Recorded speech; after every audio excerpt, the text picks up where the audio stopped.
Good morning, Rucker. Good morning, Polly. The anticipation is over. It is over. We made it. We're on. I can't believe we're finally doing this. I can't either. This is going to be fun. It's Fun. it was cool doing the lead up, doing the trailer, getting everything ready for it, getting to talk to people about it. I think our main topics, the main goal is still the same, but it's interesting how we've built it just in the past couple of days. Couldn't agree more. Couldn't agree more. I got a couple questions before we get started. Sure. How'd you get in the car business? So interestingly enough, for me, my uncle had retired from a 30, 40-year job, something like that. And he decided to be a porter. It had a job and it related back to the business. So I somehow talked to my marketing teacher into letting me go be a detailer at a car dealership. And that was the beginning at 16 years old. 16? 16. Are you only like 25 or something now? Close, yeah. Absolutely. What about you, Paul? How did you get? Oh, so I was in this business right out of college. I went to Ferris State to be in the golf business. And by golf business, I don't mean a golf pro. Can't hang with those kind of guys, but I wanted to run a golf course. That's not true. I wanted to, be in around the atmosphere of golf for the rest of my life. I was going to teach golf lessons. I was going to run golf outings and run the pro shops. And that was just this wonderful life I was going to live. And it was wonderful for a while until I figured out that I wanted to have a family. I found a beautiful wife that I married. I'm still married to today, that I met in college, Jamie Jordan, wonderful human, but we wanted to start a family. And in the golf business, you're open from April to November. You know what happens from November to the next April? Well, in Michigan, it's not very good. Horrible. So Jamie Jordan said, that's not going to work. So I said, well, what can I do? And I was looking through a newspaper at that time. This was back in 2005. And there was an ad for a car salesman. And I thought, let me give that a whirl. And here I am today, sitting next to you. What manufacturer was it? It was actually Kia. It was Dick Scott Kia. I worked there for about 7 months, maybe. Until this gentleman named Mike LaFontaine saw me in a driveway. I was actually shoveling in a driveway, and he stopped at the end of the driveway because he saw the Dick Scott Kia logo on the side of the vehicle that I was driving as a demo, and he asked why I was working there when he had a dealership right across the street. So he sent me in, and here I am today. So both of us started with brands that are across the pond. That's true. Toyota and Kia. That's true. Yes, we were did. in Michigan. Yes. Wow. Isn't that crazy? That's pretty wild. So you started in detail. Yes. And how did you get to progress from detail? So very interesting, actually. It's funny. The detail company I use now is actually the same detail company I started with when I was 16. TFCL? Yes. You're kidding. Yeah. Okay. So different, they own territories and so forth. But that was, as we were vetting vendors and so forth, it was interesting because I'm like, oh, I know that name. Sure. And actually, one of our sales guys worked there as well in Michigan. So it's got a weird tie-in. Yes. Too. So anyway, but again, like any vendor, you try to find the best one, but there's always those little things that draw you towards one or the other. Absolutely. No, my transition is kind of a long one. It was, I'm detailing cars. It's paid on a, per car detailed basis and was making great money for a 16-year-old. I was able to go to the movies more often than my friends were. That's how I judged how much money I was making. That is important. But for me, I was looking, they were changing general managers, and any time that you change a head of anything, he came in, brought a whole new crew in. Sure. The sales staff changed. The store changed. The feedback on the details that I did yesterday were different than the details that I did today. And I was the same person. So then I'm like, all right, well, I don't know that I want to detail the rest of my life. So let's start looking. I went to Craigslist and started looking for jobs in the automotive business. Don't know that many people do that anymore, but found that they were looking for a service porter at a Mercedes-Benz dealership. Ooh. So immediately I switched from Toyota to Mercedes-Benz, and I was a service porter. And then it transitions very quickly from there. So then it's service porter to used car porter to smart car salesperson. Smart car. The little tiny cars, the smart cars. Yeah. The 2-door motorcycle engine, rear-wheel drive, smart cars. This is what you started selling. Yeah. Because they paid $10 and they would give you $10 per car you sold. That was my commission. Wow. $10. I hope you sold a lot of cars. Oh, now again, this is where we tell the difference and when we started, what year we started. Yeah. Cash for clunkers No, I was when remember I that very started well. selling smart cars. So the cheapest one you could get was $12,000, and then you could get the $4,500 credit. Brand new car, 0 miles on it, Mm. $500. Hard to beat. Yeah, pretty good deal. Yes, a pretty good deal. Then Yes. yeah, then it goes on from It there. But progresses from there. that's how I got into Yeah. sales specifically. So when you got into sales and you figured out you liked it, obviously you're still in it. Was your dream to be the general manager and to run a dealership one day? Yes. I was very, very lucky. My general manager was very aggressive. And in my personal goal, I did miss it. My personal goal was he was the general manager at 30 years old of one of the largest Mercedes dealers at that time in the country. And they had Wow. the Taj Mahal of Mercedes dealers. And Mhm. it was amazing. He was able to connect with, these high-end clients Sure. very well, sports people, and I thought that's the guy Mhm. that I want to So be. I'm going to be one day. So yeah, Yeah. but at that I was in college, so I was full time in college in Columbus. They're open 7 days a week. I was going to school on full time college Tuesdays and Thursdays, and then selling smart cars the other 5 days. Sure. Yeah, That's that was crazy. yeah, Yeah. kind of cool. So you get into sales, right? Is it sales that you started in, or Yeah, did you they, start they into? had this thing, the gentleman that I interviewed with said, hey, there's this thing going crazy right now called the internet. And we would like to figure out if this internet thing has any power behind it with these things called leads coming in through the internet. People were talking to the car dealer from home through these things called internet leads. And they were wondering if that's something that we should dive into a little farther to see if it had some merit to it. So they brought me aboard and said, hey, listen, we'd like you to take these things off these internet leads off the computer and see if you could turn them into appointments in car sales. And it grew from there. I enjoyed it very, very much. It worked. We had actually ended up building a team around just the internet department.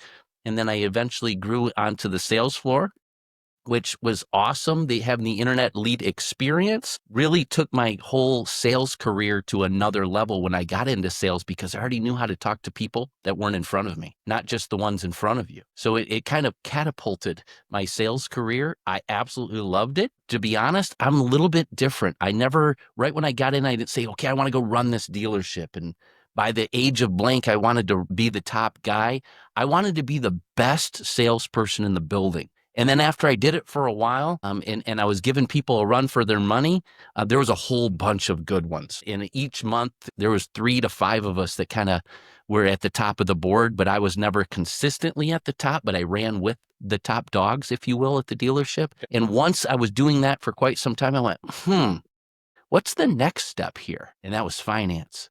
So then I got into finance, and I never really wanted to go past that because I was going to be the best finance manager that ever lived. And when I thought I was running with the top dogs, and I ran for some really, really good ones, I wanted to know what the next step was. And it slowly progressed from there into a sales manager. And then I wanted to be, of course, the best sales manager. And you know what I'm going to say Yeah, after that. yep. And then I wanted to be the general sales manager.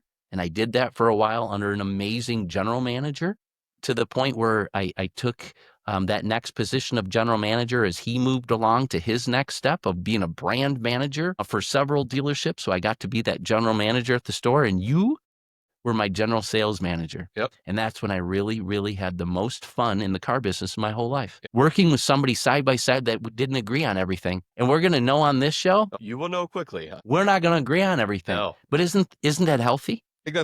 I think that's why we were most productive together. I mean, it's hard when you're running one of the best dealerships, one of the largest dealerships in the country, to not just stay stagnant. And I think that was the cool part about our partnership together. I still remember our first days together as general manager and general sales manager. They were a little rocky in the Mhm. beginning. Yeah. I think I annoyed you a little bit. No, you annoy me a lot a bit, Yeah. not a little bit. But I think that's my favorite part, Yeah. especially in this business. Our relationship is by far my favorite, and that's Mhm. why when we were talking about putting this together, I'm like, well, I don't know who I would want to do this with Yeah. other than you.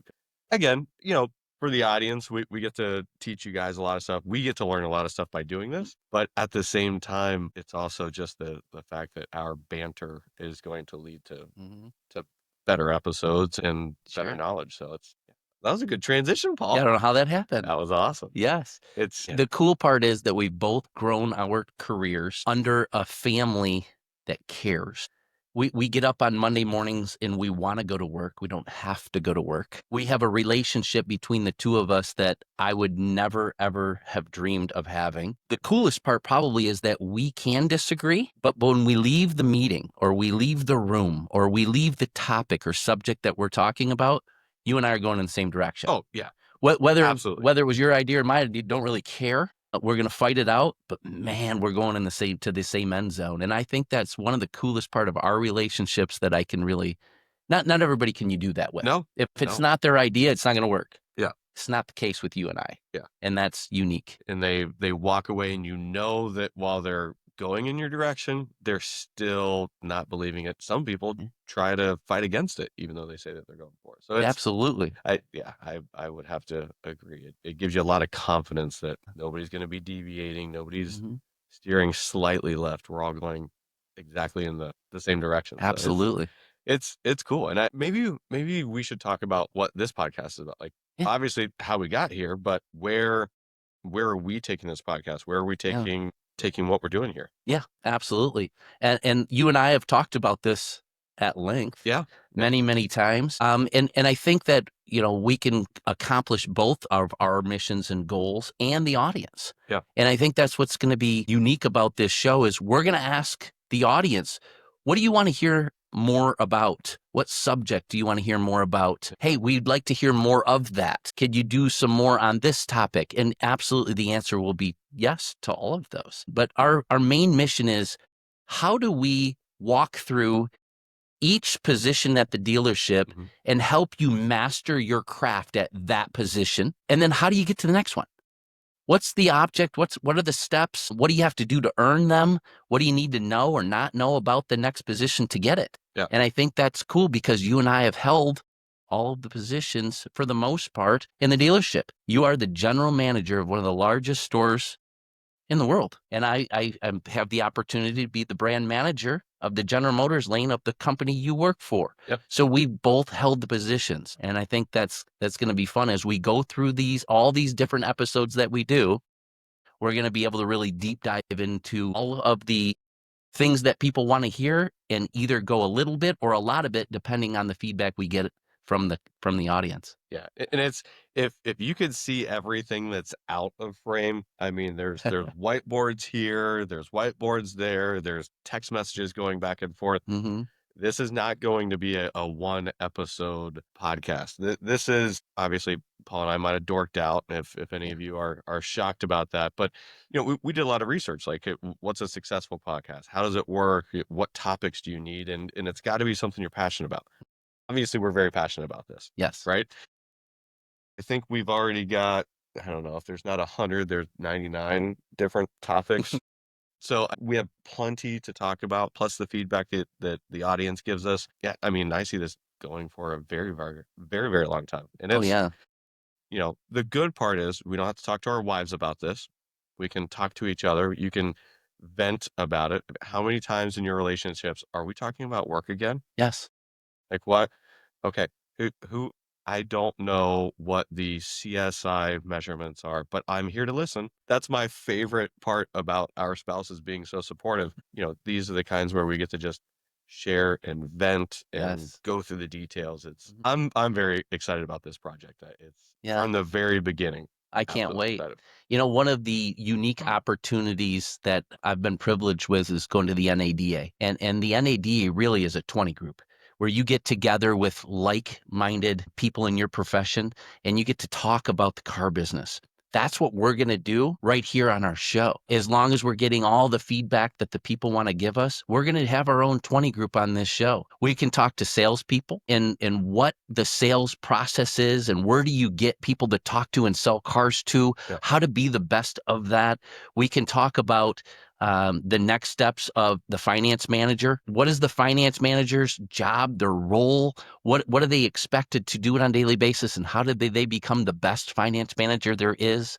Is it the same at every store? No, that's the unique Yeah. part. It is so different at Yeah. every store. Every finance manager at every store's got a little unique, different selling process, and not all of them are wrong and not all of them are right. We're going to talk about why, and that's the neat part. Yeah. So, It's that's the interesting part to me too, is that I think we're gonna learn a lot from each other, and then obviously the audience will teach us yeah. quite a bit too. So it's very I probably said cool 800 times. I hope nobody's tracking that. You know what my favorite episodes are going to be? What? Which ones? General sales manager. Yeah? You want to know why? Why? I don't know that many general sales managers know what their duties are when they walk into work every day. I didn't. And we're going to figure that out. I We're going to talk about it a lot. it's interesting. You relate the car business to different things in life, and I think about going from one child to two children to three. And it was, you know, one was very difficult. You'd Yeah. never done it before. First day that you stepped into sales, kind of like having your first child. You're lost. Right. And then when you're a sales manager, suddenly you have more duties than you had before, but you only have the same amount of time. I Mhm. think of that as like child two. And then everybody says, once you have the second, the rest are easy. No, child three was really difficult. Yes. But you have more than that, right? So Yes. I have three, you have 4. four. Well, maybe four was as easy as three. Nope. So it still got harder. Right. So I kind of hearken it to that because it's interesting as you're looking at it. Like general sales managers, like that was the hardest position for me because it's Mhm. when I was selling, and then I went to used car manager first. Well, finance, but my finance story is a little bit strange too because I was always in a hybrid finance role, and Okay. you loved finance. I did. I did not. I loved finance. It was not my You wanna know why I loved it, though? why. I had an amazing co-pilot Yeah. that was a leader, not a manager, Yeah. and we're gonna talk about that maybe in a Oh yeah. future episode. I'm Uh, positive we will. well, I'm sure we will. Yeah. The gentleman's name is Michael Walls, Yeah. and he is one of my favorite people on the planet, Yeah. and he was my coach, mentor, leader of finance, Yeah. and that's why I loved it so much because the person coaching me loved it so much. I believe, and we'll talk about this in the future too, Yeah. that if you don't have the person that's passionate and bringing it every day, Mhm. and that's your leader, you're probably not going to love what you do. And I think that's the difference between why I liked it and maybe you didn't. I'm guessing. How was your experience? Did you have a great leader for finance? Well, it was different. I mean, this is going to be the hard part is that was my previous dealer group in Ohio and their corporate structure, they were in multiple states. I never met the owner face to face. So, we were kind of on an island. We had a pod of chips in Sure. Ohio and they were based out of Florida. And not that there was, I don't know that I had what it took to be a great finance manager either. I'm Sure. putting some blame on the dealership, and that's probably not fair. Which all great salespeople blame their dealership for all their faults. Admit Absolutely. that. But when I think back to it, I think that was part of it. Our finance director was in another state. It was done through phone calls. It wasn't done, and well, it was monthly, right? Sure. But I think you getting to have that person every single day was different. I had different people. Depending on the showroom for our dealerships, you had one or two finance managers. Sure. How many do we have at our store? When you were finance manager, how many finance managers were there? There were 3 Oh, when I that's actually started, small. and then it grew quickly Yeah. because we learned we could not do it properly. No, Yes. it's interesting.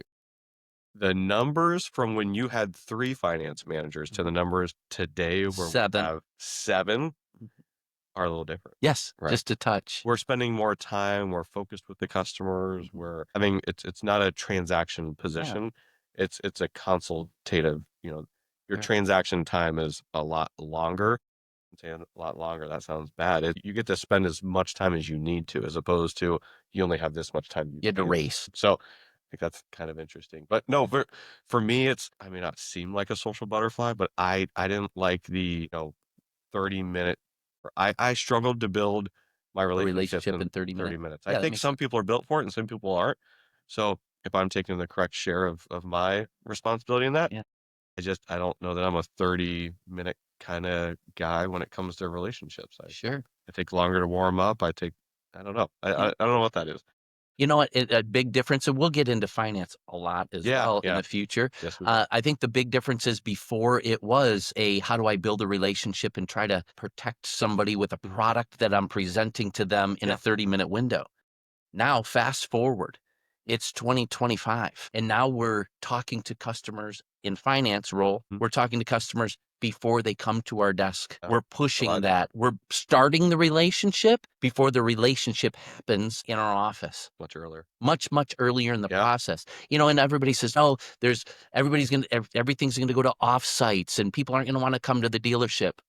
I'm going to argue that in future episodes as well. Yeah. I think that people need to come to the dealership. They need to build a lifelong relationship. Yeah. And we'll get into that also as well. You guys see all these teasers I'm throwing at you? 100%. Yeah. And people will need to come to the store and touch and feel and drive the cars. But we were talking about who's going to be the bulk of our audience. Who are we going to be talking to? Talked about that a lot. It's a lot of people that we already know, but it's going to be a lot of people that we don't know as time goes on. And there's more salespeople than there are general managers. I think that's a struggle. One of our very early episodes will be about profitability and making sure that you take care of yourself, you take care of the customer, and you take care of the dealership. I would guess offsites will be in that episode. Oh, I'm sure it will. Yeah. I'm sure it will. When you're running and gunning at the dealership on a daily basis, you're trying to fit in the meetings that are absolutely necessary. And the cadence for meetings can be like, if you do too many, you lose people. Yeah, and then 100%. you feel like you end the day, you're like, man, I wish we would have went over. Yeah. I wish we would have talked about, Yep. and we don't have time. That's why I love this podcast. Oh, yeah. Because you know what we get to do? We get to talk about everything as much as we want, and we do like to talk. Love to talk. And people can listen to us and listen to the podcast on their way in to work. Yeah. They can listen to this on the way home, when they're at the gym, when they're exercising. Yeah. There's time is my point I'm trying to get at. Where at the dealership, you're trying to race through and you really can't pound home a topic or something that you need to talk about. We can do that in these podcasts. So that's why I strongly urge, follow, like, and share us, because if you give us feedback on what you want to hear, we'll tell you everything you want to hear. So this is a weird point to put this in, because you and I have talked about listening to podcasts, and in the car business, you never have enough time. Any business, if you have a family, if you have a life outside of work, you have work, it's hard to fit everything in. I actually listen to my podcast at 1.5 speed. So I don't know if ours will work like that. I feel like some of the professional people they talk like this, and they're scripted, and they enunciate, and they put lots of space in between words. If we talk too fast, maybe that won't work. But that's just one of my suggestions is if you don't have enough time, you can fit more information in to those little rides that you have by doing the 1.5. But how long is this podcast going to be? I don't know. I feel like you and I are going to make them as long or as short as they need to be per episode. I believe that if it's 30 to 40 minutes, somebody can fit that in or figure out how to fit that in one audio piece or time frame, or if they of course want to watch, we're also doing the video piece of this as well. We do have to talk about that, but I think that 30 to 40 minutes is the sweet spot. But I feel like some topics maybe we can get done a little quicker. Some are going to take a little longer. Then we might need to split them up into multiple episodes. That's where you come in. Yeah, because I'm doing zero of that. Well, we've been learning as we go. So those of you that know me, this first episode is going to feel a lot different than our last episode. So I know that as we were talking, we're trying to fit in that half an hour to hour time frame. Only our most in-depth topics will end up being an hour. Kind of like anything else. Most of them are going to be in that 30 to 40 minute frame. That would be my guess. Yeah.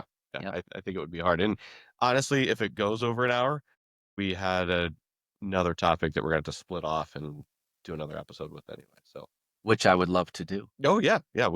Listen, we put enough time aside. We can get through all of them. Yes, absolutely. How many years will it take to get through them all? That'll be the hard part. That is the question. That is the question. So obviously our background is sales, right?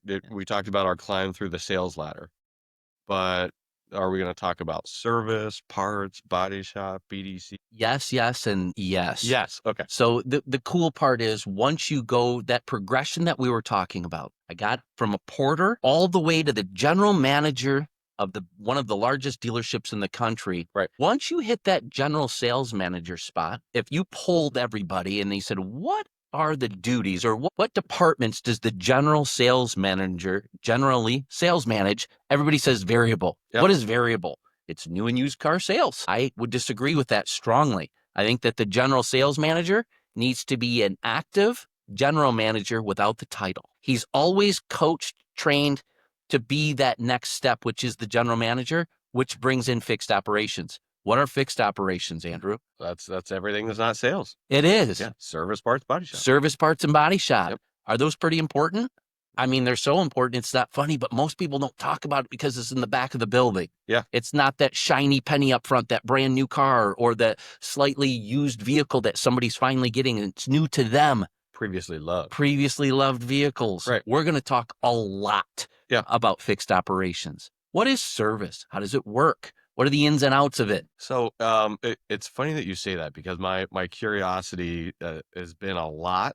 And I think it's because I know the least about fixed, has been very focused on the fixed side. And obviously I've wandered into a bunch of potholes already. I think the most interesting part, and I think everybody should try this exercise, when's the last time your service lane manager or your service manager did an oil change? I was amazed at how often that my service managers were jumping in to help my lube techs out. I had no clue. Before, you never would have guessed. No, why? Why would I? I mean, he's in good fresh clothes every day, doesn't have oil on him. Like he doesn't change oil. Wrong. Wrong. I didn't even know to ask the question. Yes. That my favorite part of this will be, the salesperson watching this and then going, well, there's no reason for me to ask that question. Well, you won't know until you run into it. You get to learn so much earlier in your career. I think back to, what's that one song? If I knew then what I know now, you get to know then what we know now. Yeah. So isn't that funny how that works? Very cool. It's funny you say that. If you just create one habit of how you enter and exit your building, you will learn more about your own building than you've ever known before. What do I mean by that? When you walk in, what department should you walk into your store in? Well, now I know. Now we know because we've done it so much now over these past several years. Walk in the back of the building, don't you? Yep. You walk in through your service department? Yeah. Do you say hi to your techs? Do you say hi to your advisors? Do you say hi to the parts counter people as you walk through? And then to your sales department, which is where most of us are from. Most general managers, general sales managers, salespeople, all the way. Nobody walks back through those doors because they're afraid of it. They don't know those people back there. I challenge you, get to know them. And that was the other thing, sitting at my service advisor's desk, I was shocked both ways. How many times I didn't see somebody from the variable, the sales side, and how often I did. One of our highest volume people, I bet he spends 50% of his time in the back. Isn't that amazing? And every time I need to find him, he's always in sales. I don't understand how he makes it from the front to the back to the front to the back. Like when you have a person that's in other parts of a store or they're traveling to businesses, if they're commercial or whatever it might be, when they're gone. Somehow this salesperson is always in the back and I never knew. And why do you think he's back there? Well, for many different reasons, but obviously building those relationships. He can get a recall fixed in minutes. I'll be darned. He can go pull the parts or go visit the parts department, grab whatever the module or the whatever needs to be done and get it to the technician. So his customers, they almost never know that something went wrong. And when I say wrong, I mean, we're not allowed to deliver a car if there's a recall. Sure. Do we know when the recalls come out? No. Those are surprises. Very much. Usually morning of. Sometimes the afternoon. Sometimes the afternoon. The last recall we had came out, it was like 11:30 in the afternoon. Good. So the people you delivered in the morning left with a recall on their vehicle. No. So they left. They left without it and had one at 11:30. Isn't that a problem? They're going to get to learn our service department. I'll be darned. Maybe we have a mobile service. Yes, we can take talk care about of it. that too. We're going to talk about that. I feel like we should tell our audience that we're going to have our own dealership, and it's going to be called Widget Motors. Copyright pending. Yes, copyright pending. Yeah. We're going to have widget motors, and we're going to create all the different scenarios that our dealership may or may not encounter, and we're going to walk through each of those to figure out what the best strategies are. Why wouldn't we use the dealership that we're already in?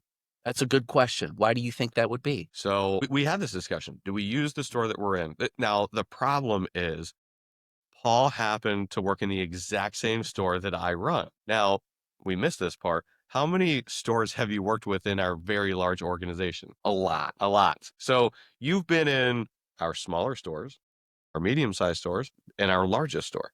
Yes, that's true. So you've gotten to see many different ones. Yes. It would be, I don't know that we could teach and learn as much by using something we already know and have seen. So when we were kicking this around and trying to decide what we do, I think part of the teaching is us learning as well. We're not going to create the numbers to force things to happen that we were already expecting or we wanted to happen. Yes. I went through that Ally MRO training. Yes. Which is, a very different version of NADA. It's shorter, it's more concise, but and it's done in 1 week, not over the course of a year. Sure. There's many different reasons, but that was kind of the other thing. If we mess with this, what does it What change? happens over here? Yes. Is that important? Super important. My favorite part of that, which I'm sure NADA does the exact same thing. My favorite part is how does changing this in parts affect this in sales? And it's the hardest thing. It was very fun to do.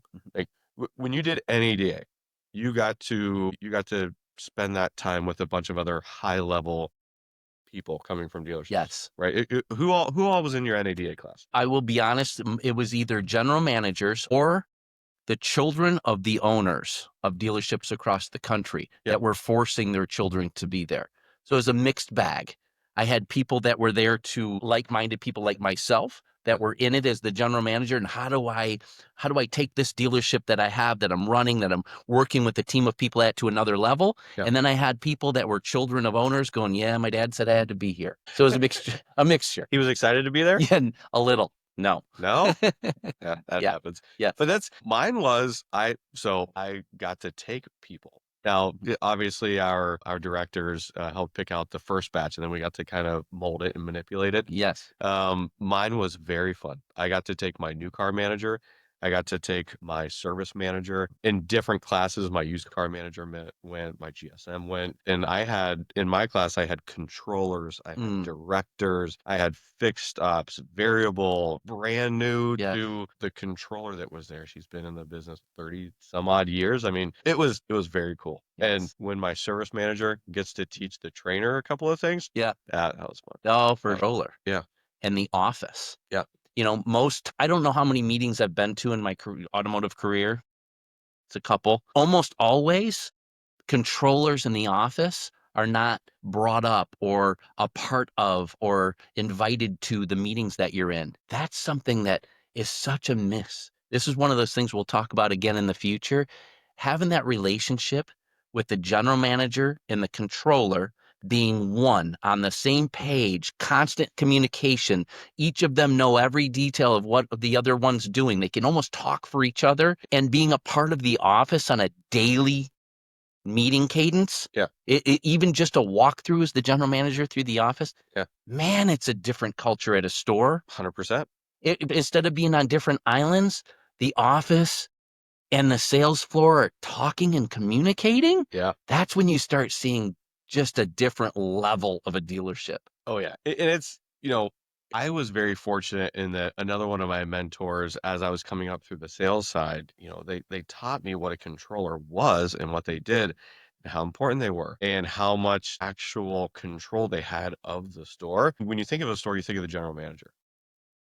I don't, probably one of these episodes almost needs to be like an organizational chart. Mm-hmm. Like who runs the store? Is it the general manager or the controller? Or is it both? Or is it their one? Yes. And then it branches off in many different, directions and pieces. But in Paul's opinion, the controller and the general manager as one, and they are running the store, there's no better store out there. When you have a controller and a general manager that aren't on the same page in every single aspect, the dealership's going to miss. And you're going to wonder what happened. Yep. right? So we're just giving you guys tidbits Yeah. No. Yeah. of all the things we're going to talk about because Yeah. Ruck and I can sit here and talk for months without Yeah. stopping. Yeah. Breathing. Speaking of which, what's in your coffee mug? My coffee is just black, and it's one of the several cups I've already had today of coffee. Everybody knows me and how much coffee I drink. What's in your cup? Well, first you have to answer the question: how many cups of coffee do you drink In a day? in a day? High to low, Can I say too many? if you had to guess. I would say probably 15 to 20 cups a day. 15 to 20. Your first cup you pour at. 5:30 a.m. every morning. Your last cup you pour at. It's on my nightstand. I know. Is that bad? I mean, it's working. It's so far. Yeah. Probably catch up to me in the future. Mine. So we were actually joking before. Mine is filled with water, Hmm. which you're not used to seeing me with that. You may see in later episodes a jug because I'm almost out, but you're almost out of coffee too. I am out of coffee. Yeah, I've been So we might need to wrap up babying episode it. 1. And we got a little more time. Do But we? yeah. Okay, good. Well, so the other thing I wanted to talk about is like where can you find us? Like you're listening or you're watching to us somewhere right now. But is this your favorite place to listen or to watch? So are we going to be on just one platform or many? We're going to be on a ton of them. And Yeah. this is where you come into play. This is where our wives come into Yeah. play and they help us through this. I know some of them. I know we're going to be on Instagram and Twitter and Facebook and TikTok and YouTube because those are the ones I've heard of. Yeah. All the other ones, I defer to you. Well, in like TikTok changed its name. So by the time you listen to this, did something else change its name? Right? Because this will be episode 1, Yes. which hopefully is hundreds of episodes from when you're listening when you come back to find us later. Yes. No, but so the goal is it's going to be video, it's going to be audio, it's going to be clips and snips and everything else. So hopefully if we do this correctly, like we're still learning as we go, it's you'll see links to everywhere that you can find us in all of our different social media platforms. Yeah. So I was amazed when we were making the podcast. I knew of 4 places you could put a podcast. I think there were 15 that we're starting with. By the time you find us, maybe there's more podcasting. Maybe podcasting doesn't exist anymore by the time you go Right. back and listen to this Right. episode. Maybe that's all that exists. So it's the idea is that the podcasting, the sound parts will be on all the podcasting sites. So we're already live on Apple, and Spotify, and wherever you like to get them. And then video, full length video is probably going to be exclusively to YouTube until we find something else that we like more or less, Sure. or we just add on to it. And then clips will be based on the different social media platforms. So, Facebook now you can post, there's reels, there's lots of different things you can do. So you'll see kind of longer form videos posted. You'll see us linking YouTube back into Facebook. Sure. You'll see little short snippets. So the whole idea is that, we do a one take for each episode, and then we'll take that episode and divide it up. So I love that. Facebook, hopefully, I don't know if we can do daily little posts, but it'll be every, day or 2 or 3 Sure. that we post stuff. The podcast, how often are we going to try to get the podcast done? Once per week. Once per week. Every week we're going to drop an episode. Yep. So we'll have that. The video should be coming on the same day or pretty close to it. So Yeah. that'll drop to YouTube. And then either before or after each episode, you'll see the little snippets come out through social media. So I can't wait. find us everywhere, wherever everywhere is. Are people gonna have to worry about ads? Are they gonna have to worry about anything else with this podcast? So again, this is more in your expertise, but what I'd like to do is if we could have subscribers Yeah. and people to like and share as much as you think we need you to, Yeah. we can somehow hopefully get around most of that. But I'm not sure exactly Yeah. how that will work. It's unique in the way that ads work. I mean, our goals are to find sponsors as time goes on. I guess I was kind of surprised at the cost of running a podcast. I didn't know that you needed all the hosting software, the editing software, the everything else. So we're not trying to retire on this, but there is a running cost to it that, Absolutely. we could cover some of it so that, we're worrying about content and that stuff. So, but that shouldn't be in the middle. We won't be doing long ads and making millions of dollars on it. For sure. But I do believe that we can, as we go through, come up with some downloads yeah, for the yeah, people the that would like to subscribers. subscribe to us, Yeah, and have, like, just to kind of throw this out there, maybe some cheat sheets on some of the topics, right. that you can take back with you to your store if that helps you. We have lots of cheat sheets because we're dorks in that aspect. Yeah, And that will help people as well yeah. along the way. So downloads will be coming soon too. So And, kind of the personalized side of it too, right? yeah. We think about that weather app that everybody loves, and they get the personalized weather and so Mhm. forth. Because our goal is, while we'll take subjects and we'll expand upon them, maybe you need a little more help, tutoring, so to speak, or Right.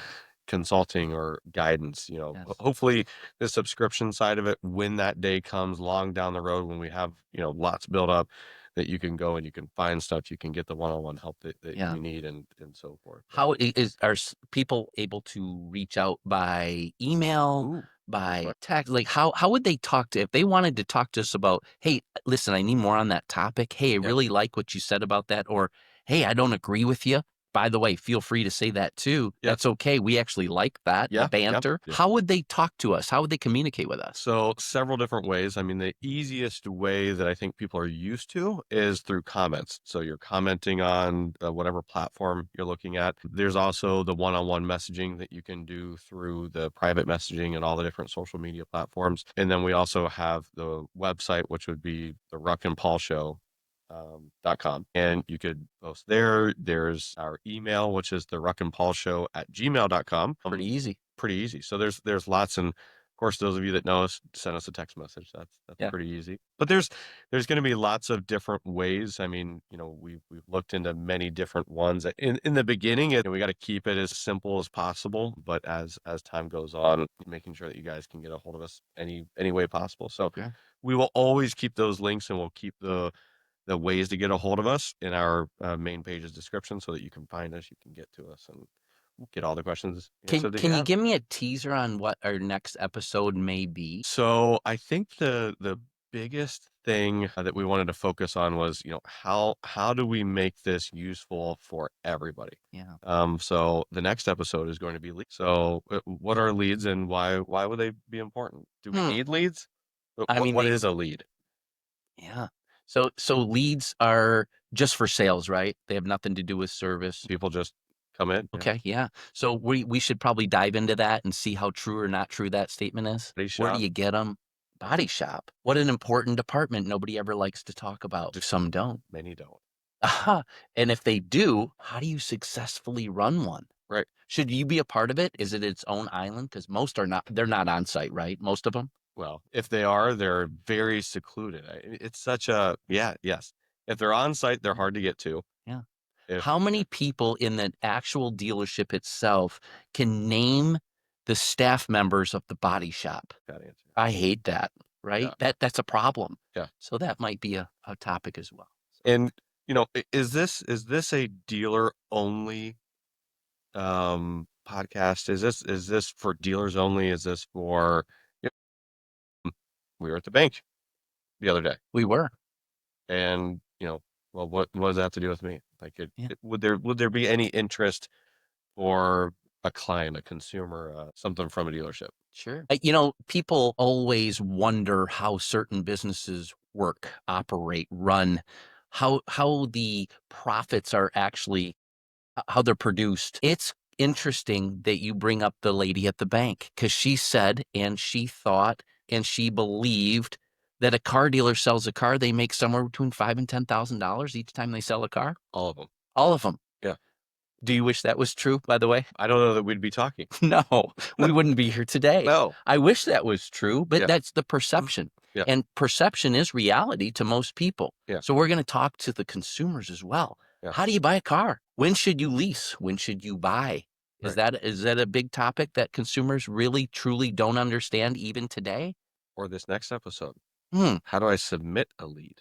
Submit a lead. How do I talk to a dealership? Yeah. Hmm. We'll go through that on the next episode. Well, why is my lingo different than yours? Yeah, I don't know. Yeah. We're going to learn. Yes. Excellent. We're going to learn a lot.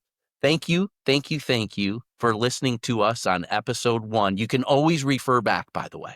If you want to know what's that show really about, how can I learn about what those yahoos on that show are actually talking about, Yep. go back to episode 1 of the Ruck and Paul show and watch it. See you soon. Done.